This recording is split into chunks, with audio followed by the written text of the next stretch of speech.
Welcome back to Physics 263, Astronomy.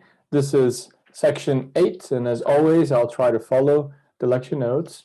And in this section, we're going to do an introduction to stellar astrophysics, basically start talking about stars. This will be our first actual astronomy topic after covering all the tools that you need to understand stars, planets, galaxies, and the universe in the larger scales. This section is obviously going to be stellar for the obvious reasons, and this is a quick summary of the things we're going to cover. We'll be mostly focusing on what we call main sequence stars, which is the longest phase of a star where the star is burning hydrogen, converting it to helium. We'll bring in all the knowledge that we got from the other sections, so we know what we can measure for a star or infer about it, and how we can use those parameters to actually classify them. We'll have a look at a really famous diagram, which is the AGI diagram that sort of places stars into context. And towards the end of the section, we'll see how we can actually determine masses for stars and how mass actually correlates with luminosity. And therefore, by measuring the luminosity of a star, specifically a main sequence star, we can actually infer its mass and also its lifetime. At this point, perhaps one of the most important questions you should be asking, and we should be asking, is what exactly is a star? And if you've seen pictures like this, you'll probably be able to recognize all these bright objects that have different colors. Some of them are more yellow or reddish, some of them are bluer. And we've actually seen that if we interpret the colors of stars based on, for example, Wien's law, and the fact that their emission is mostly a black body, we can actually infer their temperature, for example. And we'll see that actually color correlates very strongly with how massive the star is and also how long it stays on its longest period of life, which is the main sequence. Of course, if you want to ask a fundamental question, you should probably ask the source of all knowledge, Wikipedia, of course. And if you ask Wikipedia what a star is, this is the definition that you get. It's quite simple. So according to Wikipedia, a star is simply a luminous sphere of plasma held together by its own gravity. And on my background, you can see the star you should be most familiar with. This is the sun.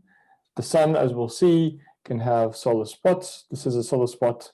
And also artificial solar spots, like the International Space Station, when it actually passes between us and the sun, and people make these amazing photographs. For you to have a star, and specifically a main sequence star, you essentially need to have a system that is in equilibrium. And the simplest way to describe it is that gravity in a main sequence star always wants to crush it, but at the same time, the star is producing radiation, and this radiation is actually exerting some pressure on the matter, and this leads to radiation pressure that keeps the star from collapsing.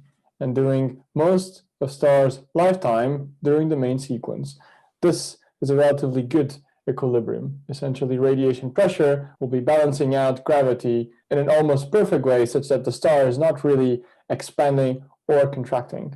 So far, and even though we haven't really talked about stars in detail, we already covered quite a lot of parameters that we can measure for a star, or in general, an object on the sky. We started by looking at how we can use right ascension and declination to essentially establish the coordinates on the sky, and this is what is done for stars. On the other hand, we also covered how we can measure parallaxes for stars.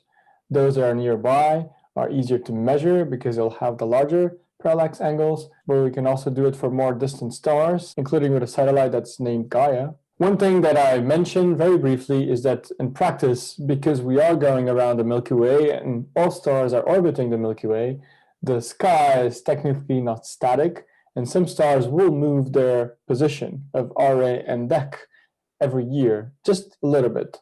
And therefore, typically, we also had this time dimension that provides a proper motion for a star in arcsecond per year. So far, we've also seen how we can measure the surface temperature for a black body and how stars are very well approximated by it.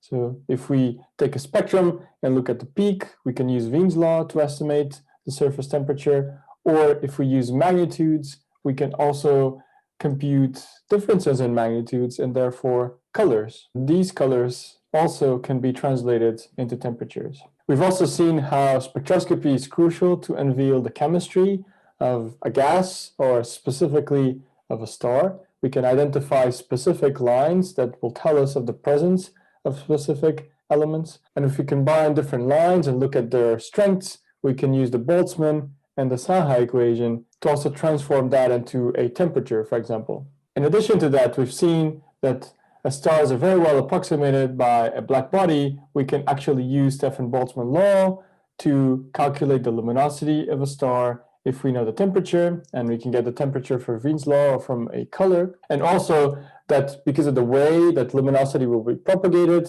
essentially as a flux, this relative luminosity or flux will depend on the distance. And therefore, a star that's further away will have a lower flux. And if we measure its magnitude, the magnitude will be higher. But we've also seen that we can measure absolute magnitudes as if the star was at 10 parsec, and that those absolute magnitudes correspond more directly to a luminosity.